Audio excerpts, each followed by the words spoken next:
Welcome to episode number 2 of Solutions 2023. My name is Mike Stark. And I'm Keith Curry. This is a political podcast without stress, drama, and incivility that you hear everywhere else. We want to inform and have some fun, and today's show is really a good example of that. We're going to have some fun today because we're going to be talking music. As a way of introducing the show, let's go back to the 80s and an interview I did with rock writer Dave Marsh around the time that Al Gore's wife Tipper and her friends were hauling people into Congress regarding the content of rock lyrics at the time, the infamous Parents Music Resource Center hearings. Now, this just goes to show that not just the Republicans are into censoring people, because this was a platform put together by Al Gore and his wife, who were definitely Democrats. So I asked Dave this simple question. Rock and politics, can it mix? Should it mix? What makes you think it has a choice? It's mixed. You know, you think Tipper Gore is going to go away because you hold up a sign that says rock and politics don't mix? She's out there mixing them. It's not optional. And so whether people would like to have it just, hey, it's just entertainment, man. Well, hey, man, what it is people spend a night in jail for singing the wrong songs in America. People have to go spend hundreds of thousands of dollars in lawyer fees in order to prove that they don't worship the devil, or don't record, satanic prayers backwards on their records, or don't want their audiences to kill themselves. We're being libeled out there day by day, and the people who said, well, music and politics should really stay apart, they're contributing to the problem. So, it isn't a matter. We don't have a choice. So despite the cries from some to shut up and sing, music and politics have a rich and long history. Today, we're going to talk a little bit about that history in relationship to presidents and their connection with music. The documentary Rock and Roll Presidents shows that the first president to use music and musicians to win elections was Jimmy Carter. And it stemmed from a real love that he had for many, many types of music. What came before was some use of musicians and other celebrities to enhance the campaigns, but nothing like how Carter incorporated music into everything he did. Carter was the first guy that really did it, Keith, but you traced it back a little further than that. Well, I did. Now, Carter used it effectively, and the people who supported him, and we'll talk about who they are in a little bit, really did help define him and push him over the top over Jerry Ford, who really only had Tony Orlando in his corner from the music side. But music and politics goes all the way back to George Washington, who did a variation of God Save the King when he first ran. It goes to Tippecanoe and Tyler, too, back in the early 1800s. It goes through Abe Lincoln and his campaigns and all of that. But Franklin Roosevelt, who borrowed Happy Days Are Here Again and used that as his campaign song, really was the first president in modern times to take music and make it part of his central theme to help define who he was and give voters a good feeling.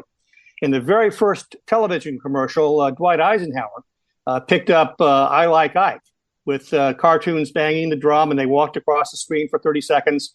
And that campaign song really helped propel Eisenhower to the White House. Ike for president, Ike for president, Ike for president, Ike for president. You like Ike, I like Ike, everybody likes Ike for president. Hang out the banner and beat the drum, we'll take Ike to Washington. We don't want John or Dean or Harry, let's do that big job right. Let's get in step with the guy that's hep, get in step with Ike. You like Ike, I like Ike, everybody likes Ike for president. Hang out the banner and beat the drum, we'll take Ike to Washington. And so those were sort of the first real modern uses of music.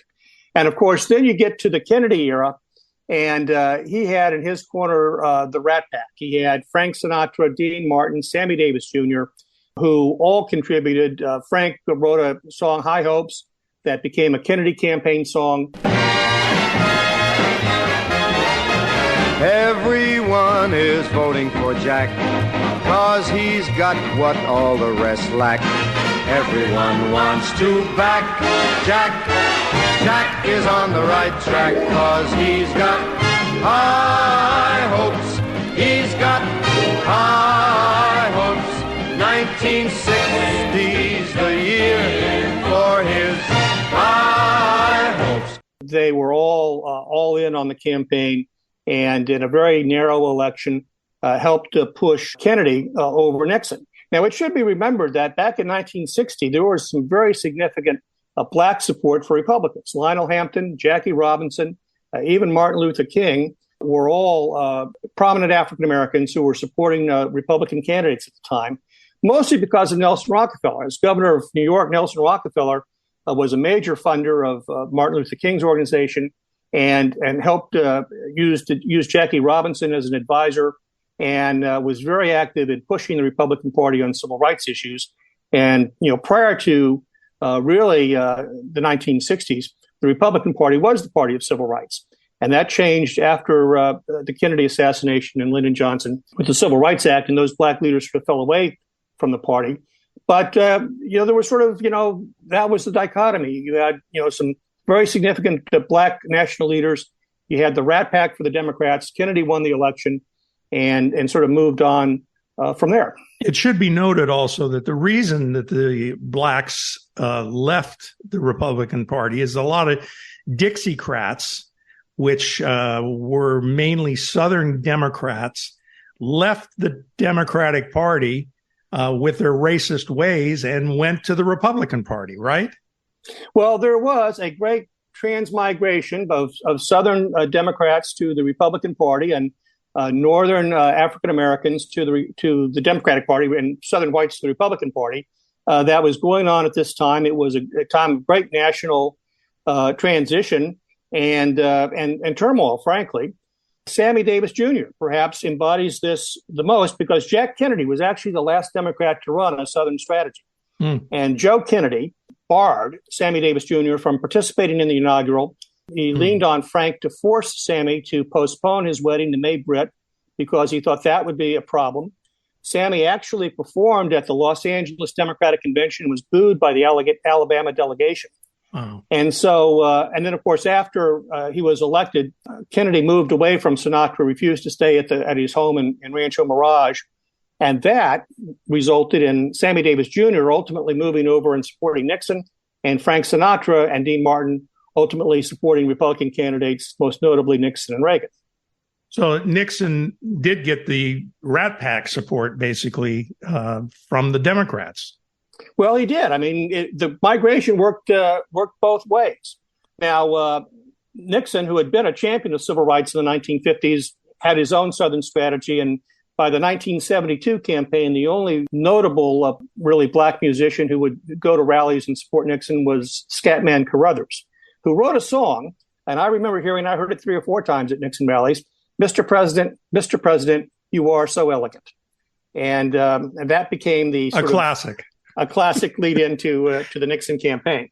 But Nixon did win. Yeah, he did win. And I'm gonna tease something we're gonna play at the end, because Nixon had another connection with a 60s rock band, the Turtles.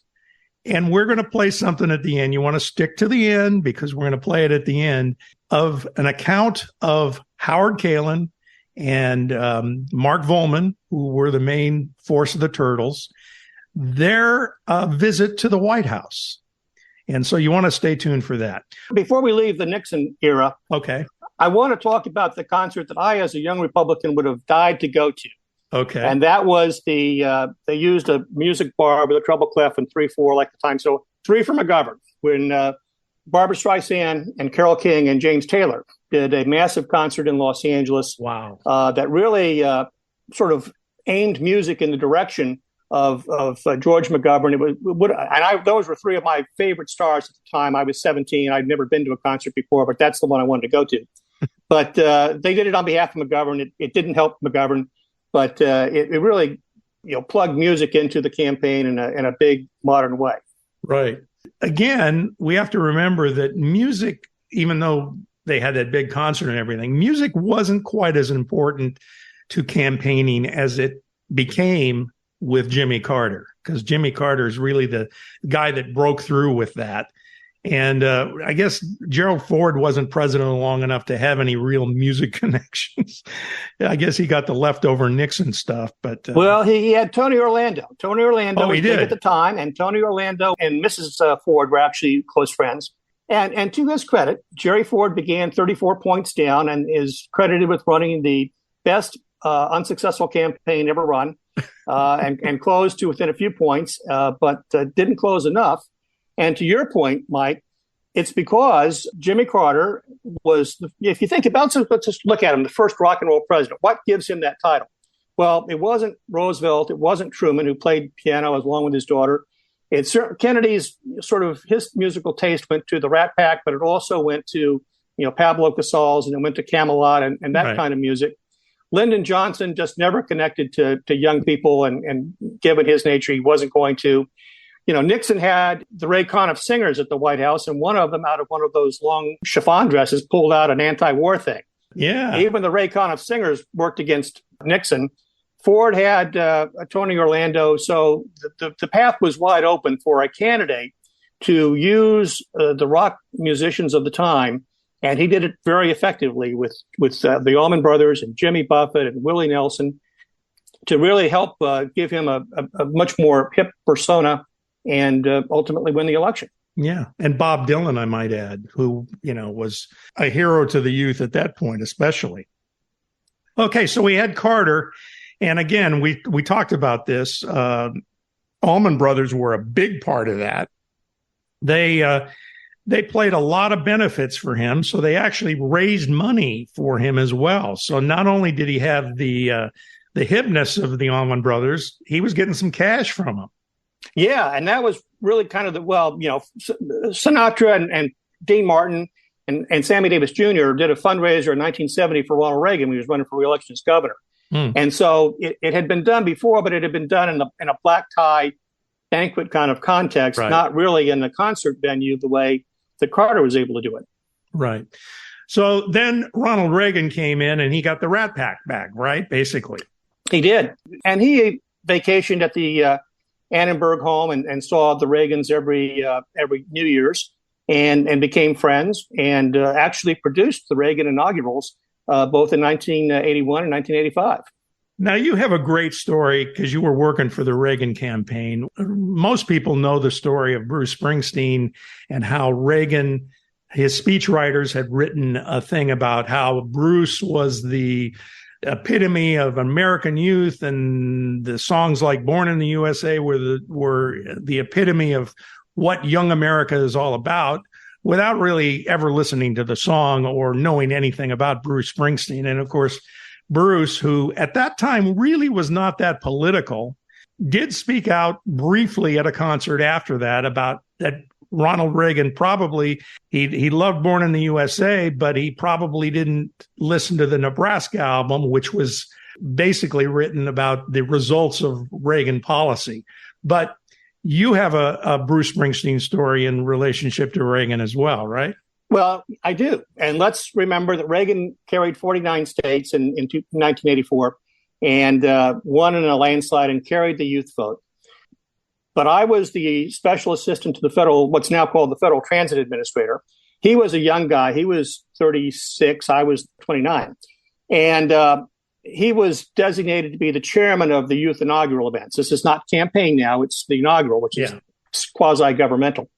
And so I got to sort of staff with him the planning for the youth inaugural events, which included a major concert. And we did invite Bruce Springsteen to appear. Now, the guy I was working for, who's since passed away, he was from New Jersey. So he was a big Springsteen fan. I was a big everybody was a big fan in 1984, 85. And the song was number one on the charts. And, there was some cultural appropriation by the campaign to, Born in the USA. I don't know what the rest of the lyrics are, but I'm for that part. We're for it. He declined the invitation to perform at the inaugural. Kool and the Gang and Jerry Lee Lewis did perform, but we tried to get to Bruce and he turned us down. It should be pointed out that once a president is elected and they start planning for the inaugurations, a lot of times artists will cross over and play inaugurations, but I guess Bruce decided not to. So before we leave 1976, though, we should talk about the fact that Jimmy Carter was not unchallenged in his appeal for the rock vote. Jerry Brown, who ran for president in 1976 and who was dating Linda Ronstadt at the time, actually lived in Laurel Canyon. I mean, he didn't have to be in Sacramento as Secretary of State. He had a house in Laurel Canyon. And the Eagles and Linda Ronstadt and Jackson Browne all were very active in supporting and doing concerts for Jerry Brown and helping him go from a guy who probably had no business being in the race to being a guy who was a serious contender with Carter for the Democratic nomination. Right, but it wasn't enough to take him over. The Eagles couldn't do it. The Eagles couldn't do it. Now, we can line those bands up today and see what would happen, but back then it wasn't quite enough. Absolutely. And the Eagles also, I attended a show here in Long Beach for Alan Cranston that the Eagles did a benefit for. It also is known as the show where the Eagles basically broke up. One of the members, Don Felder, was not happy about being part of this benefit for some reason. And there were close to being fistfights back there. And that was kind of the last show the Eagles really did. So interesting. Okay, so then we move to George H.W. Bush. And country music started to happen with him. Lee Greenwood, Randy Travis, and others. And the only rock performer that I could find that actually may have supported him, and it's just a notation, but Sammy Hagar, I guess, was a Bush supporter as well. He was a very decent man, and he did some good things as president, but he was a little bit tone deaf with the folks, both the Republican base and the voters as a whole. And he just never really connected with the popular culture. I've never had a pork rind, and I'm not sure I would ever want one, but that was sort of his thing. And of course, he was facing off against the Clintons, who appropriated the Fleetwood Mac song "Don't Stop Thinking About Tomorrow," right, and sort of rode that to victory. Yeah. So we moved to Clinton, and he had a bunch of people supporting him, musicians. Fleetwood Mac, you mentioned, Barbra Streisand, Bono, James Taylor, Billy Joel, Aretha, and Elton John, and they all played a part in the election of Bill Clinton. And then Bush 2 comes in, and the country returns. Country music has got great messaging and roots for Republicans. Yeah, absolutely. Clint Black, Ricky Skaggs, Lyle Lovett. That's kind of a surprise because he's kind of a liberal sort of a guy. It's a Texas thing. Yeah. And Charlie Daniels supported Bush too. And it's interesting. We didn't talk about this, but Charlie Daniels was a big Carter supporter as well. And but he moved over and became more conservative as the years went on. And by the time of his death, he was very locked into the conservative ways of thinking. Then we had Obama, and everybody in music loved Obama. And a lot of the black artists as well, Jay-Z and Beyonce, Springsteen, of course, Dave Matthews, Sheryl Crow, and a bunch more. So we know about that. And then we get to Trump. And it's a mix of country and Ted Nugent and Kid Rock, basically. Gene Simmons also supported him of KISS. I don't remember him being that outwardly for Trump. He was on The Apprentice, so that may have had something to do with that. So that's sort of a mini history of, music and presidencies, at least. In the last few elections, we've seen over and over again, particularly with GOP candidates, music gets played at rallies by artists that don't really represent the spirit of those campaigns. The artists protest, threaten to sue, but there's nothing they can really do because of the way the artists' licensing agreements are written. My question is, why would a candidate want to associate themselves with someone that is pretty much diametrically opposed to their message? Any thoughts on that? Well, a couple of things. And Trump particularly picked an eclectic group of songs. I mean, he was really big into the Village People, frankly, which was not your typical thought of a political campaign song, but, it was Macho Man was his. Yeah. But music's transcendent. I grew up listening to the music of Woody Guthrie, who was pretty much a socialist, or Peter, Paul, and Mary, one of which was, I think, a communist. So they, were the songs I grew up with, This Land Is Your Land, and If I Had a Hammer, and Puff the Magic Dragon, which as a 10-year-old I thought was a great song, and now I find out it's apparently about drugs. But, those songs belong to everybody, and they have a message that everybody can relate to. To say that God Bless the USA is owned by the Republicans and Democrats can't like it or relate to it, or vice versa with Happy Days Are Here Again, there's something wrong about that. Music is just music. Now, it's to your advantage as a candidate to get permission so you keep out of these little spats with the musician who turn around and you use that music to enhance and reinforce your message. And when the musician says, you're stealing and appropriating and using it incorrectly, that steps on your credibility as a candidate. So smart candidates try and avoid that. Right. Sometimes more successfully than others. Briefly, we want to talk a little bit about the latest songs by Jason Aldean and this new up-and-coming guy, Anthony Oliver. You have any thoughts on either one of those songs? So I never heard the Jason Aldean song until last week, and we were driving around in Wyoming and Montana, and from a station in Idaho, we heard it half a dozen times during the course of the drive around. And, it speaks to the anger and it speaks to the resentment of people who read the news and say, what's going on in the country. And it's not new. I went back and listened to some Toby Keith songs today. And, Toby Keith pretty much writes the album for Republican resentment. And they're pretty good songs. But that's what happens. Now, the guy in Virginia is curious because he wrote a song about rich men north of Richmond, which everybody assumes to be Washington. And there was a reference people thought was a welfare reference that he's denied. And he's not really part of or doesn't want to be part of the conservative music scene. And I think he's still trying to find himself. Yeah. And I think he's still trying to define what his music really means.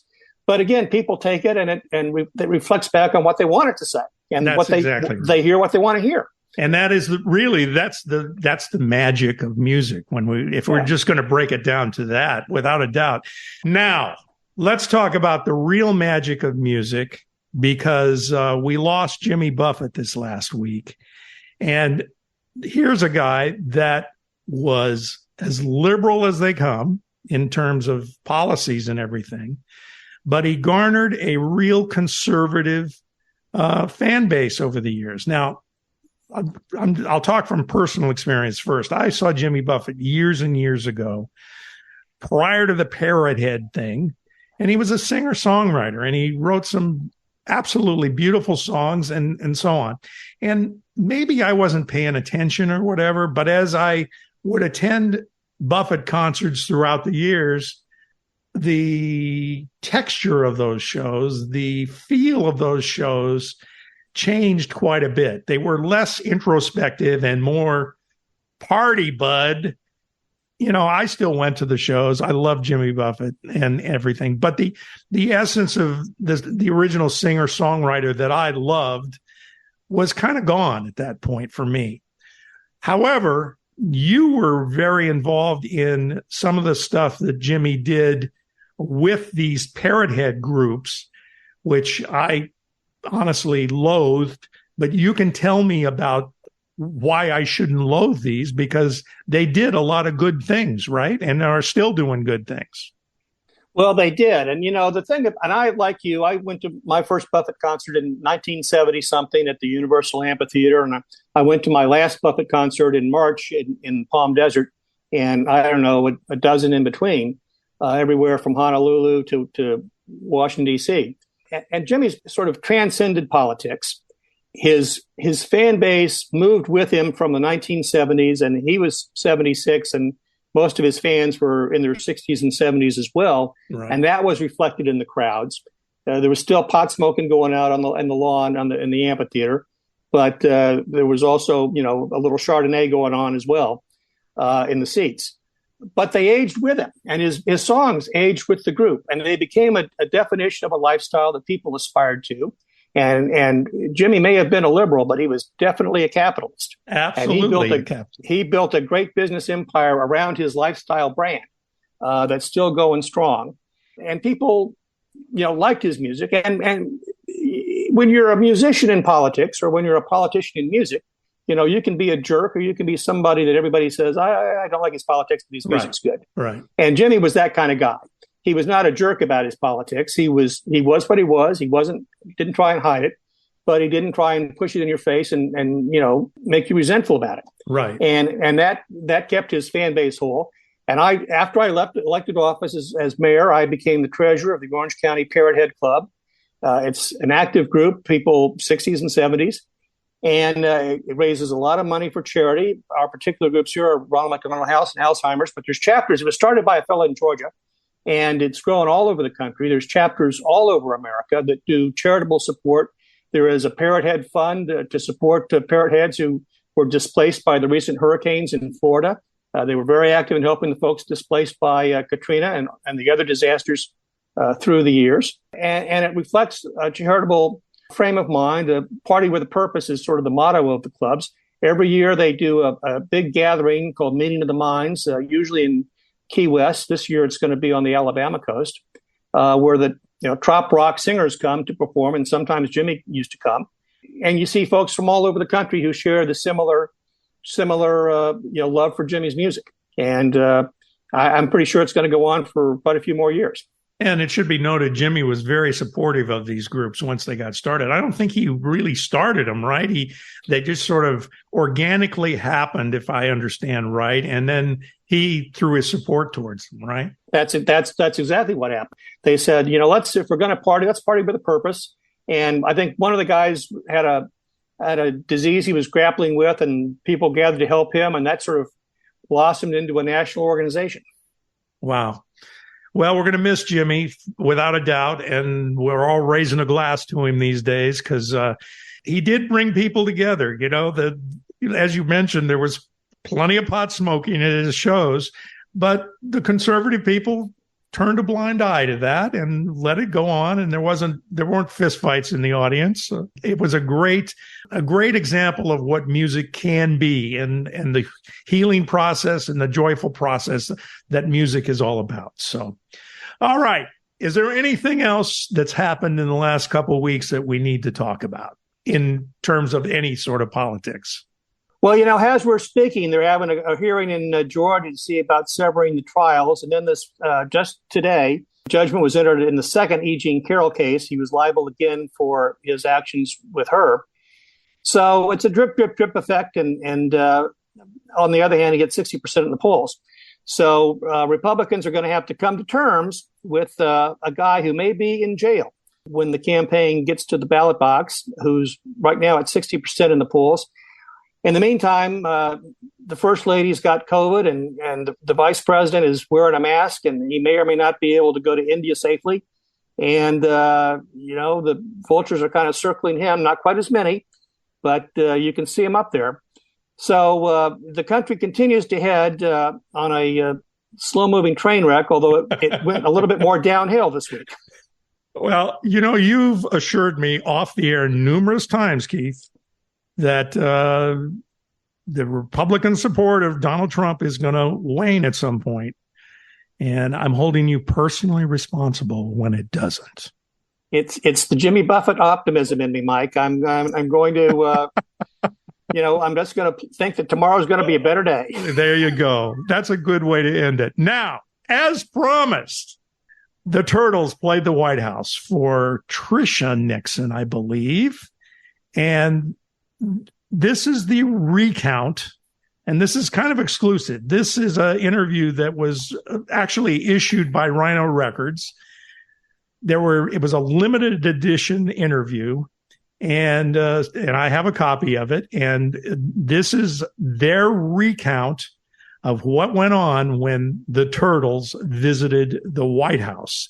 This is Howard Kalin and Mark Fullman. We'll see you next time. Bye, everybody. Someone had mentioned to us on magazine that Tricia had mentioned in an article that her favorite band was the Turtles. And somebody had shown us while we were out on tour this article that she had just been talking about her favorite music and that the Turtles was an album that she listened to a lot and That was her favorite group at the time. Well, big deal. The Turtles were a million kids' favorite group. She was a kid. That didn't make it anything special. We didn't think anything about it. Big deal. I mean, it wasn't... No, but getting the White House invitation during the Nixon years... That became a different That sounded thing, political to me, and de Blasio and Wall kept saying, well, it's not, it's like the Queen. It's not political. It's a very prestigious move. Well, we attributed anything that wasn't we tried to maintain a certain FM head balance, even though our records were primarily AM. I think our attitude was more of an FM attitude. As people, we were more into the wave, the new attitude of thought than we were into we certainly weren't a Republican oriented. Exactly. We were not a pro-Nixon band at all. Not at all. So this was appalling. I mean, the thought that this was going to happen, and then it was humorous. I mean, it was humorous. And they said, "No, come on, it'll be great. The Temptations are doing it." Well, that also had a very big. Wait a minute now. That played a big factor in our doing it, because we knew those guys from just touring and had run cross paths on several TV shows and concerts at colleges. We had worked together, and when we heard that the Temptations were doing the show, that really played a big factor in our helped a lot, saying, okay, let's not make this political. And yet we still made it political. We were the only ones at a black tie party who didn't wear black tie. We were the only 5 people in the whole place. I mean, we wore suits, different color suits and different types of suits, expensive, nice clothes, but we were the only ones in suits who wore a suit. I didn't even wear a suit. I wore a sport coat. So did a couple other guys in the band. I can show you the picture from Parade. We were not in suits. Everybody else is in white long dresses and black tie. We were the only ones in the place, the 5 of us. Even the Temptations wore black tie. So that was our statement. That was our way of making a statement, was we're not going to wear suits. It wasn't a political party at all. At all. Actually, the incident that starts with the sound check and the limo ride from the airport itself is a very unbelievable day. I mean, we arrive at the airport, and each member has his own limousine. Not just because they're showing us respect, but it's a good way of keeping you separate. You find out later things are done for security reasons as much as comfort. To keep us all separate is easier than keeping 6 people together and moving them in a herd. Putting one in a car, you arrive separately. When you show up, they can keep an eye on one person at a time. It's not out of the question. You're going to the White House, man. You're going to be let into the White House. We would come into up to the White House. Our equipment got pulled into the White House. It had to be searched. Each piece of equipment, one piece at a time, was pulled out on the front lawn of the White House. In front, if you can imagine the White House looking as you've seen it all through. The people look through the gates. I mean, you have to imagine me and Howard anyway driving up to the gates in a limousine, and people looking in, and there's kind of us waving at them, and we're going through the gates. You know. And I mean, we had some wonderful feelings then. I mean, was pretty much of a rush by this point in the day. We were really into the flavor of what this was about. We got checked in free across the street at the Washington Appomattox Hotel, if I'm not mistaken, right across the street.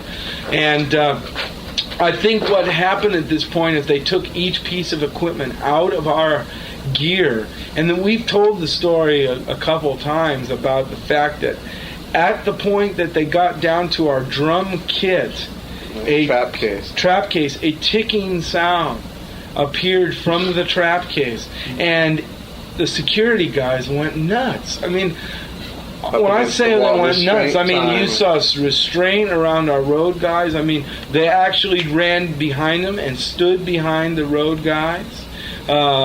They loosened coats. The jackets became loosened. A sound was emanating. They slowly approached and opened it and started digging their hand around inside the case. At which point they tripped. See, this was a metronome, right? So they hit the tuning. It had a tuning. C sharp. Now it's ticking and it's going. It's ticking. That is it. That's they find the thing, they take it out, and they stomp the thing to death. mean, they literally pull the thing apart. I mean, to investigate that and prove to themselves that it is not a a piece that's going to be. Stand back. I mean, they won't take our word for it, and they destroy this metronome to the point that it's unworkable. And they finally realize and laugh it off. It was humorous at the time. Afterwards, we go into the White House and are let loose virtually in the White House. Have fun. They just tell us that the White House is ours. Don't go upstairs. Upstairs is the only place we're not allowed, but virtually are given free reign in the White House. We have no guards watching us. There was no one else down there except the caterers. The people our set it up. Our dressing room was Lincoln Library. They just said, use this. Use this. And we did. We used it for many things that day, Lincoln's Library and Lincoln's. Now, there are stories that have gotten I want to squelch those stories. There are stories that were told to High Times magazines that passed on the fact that we had done drugs in Lincoln's Library. I want to say that there were certain drugs that we did in Lincoln Library. And certain drugs that we didn't do in Lincoln's Library. And I want to leave it at that because I think that's healthier to know that we at least did drugs. And we answered half the question. I don't want to say what we did because that could be illegal in certain states. Or countries. And I don't want to raise the question that was still the 70s. We were teenagers then. This is not now. We don't do those things now. We have much more respect for Mr. Lincoln. I think we would have much more respect. Okay, but anyway, aside from that, was it just? It was totally mind blowing, or what was your? Did you let yourself go and get into it? Or yes, we did. In fact, in actual fact, it was a real nice party with excellent food. All young people. All the sons and daughters of ambassadors and senators. And I think most of them brought dates that were outside of civil service. So there were a lot of people wound up being SDS kids. There was an awful lot of that literature that was being freely passed out at this White House party, and we played and had a real good set, and Mark fell off the stage a few times, and the tambourine rolled and hit someone's head. It wasn't one of our better shows. It was all right. It was a good set. We had a near fracas, almost a fight with one of the Nugent boys, thinking that I was trying to score on one of the daughters or something. I mean, I got a little tipsy that night. But we had fun. It was a good, fun party, and it was mind-blowing being there and doing it. It really was. And the treatment we got was great. We really did. He wasn't there. Dad was in Key Biscayne or Coral Gables or wherever they have their place. She was a delight. And we were her favorite band. She was like Cinderella. I mean, it kind of felt like that. I mean, really she loved us. She sent us beautiful individual letters after the show. I mean, she didn't write one form letter to us. The note I got personally was it referring to something that I did that night. And I know the note Howard got thanking us referred to him and how much she enjoyed listening to him sing. The secretary took accurate notes. Okay, whatever it was, there was thought put in it, and Tricia signed it. She took the time, and for whatever reason, that she really liked the show we did that night and took the time to thank us. And I knew after that, it became real easy to do the White House. I mean, we didn't do it again, but very few people do go back. I mean, Steve Lawrence and Bob Hope do, but I mean... Yeah, but George Harrison eventually did it. Now it isn't the Beach Boys did it. Gracie Slick, I know, went in, I think, later in her career and laughed about the fact that she couldn't get in before because she had made jokes about her wanting to drop LSD in the water. And then when Kennedy's went in, they invited her. I remember she went back and made light of the fact that she was never allowed to go during the Republican years and stuff. When the Carters, yeah. When the Carters came in, right, yeah. Right. But I mean, the White House thing at the time, it wasn't political. It was very late in our career. And the next week we knew we had the Fillmore. We played the Fillmore the very next Saturday night as the Turtles.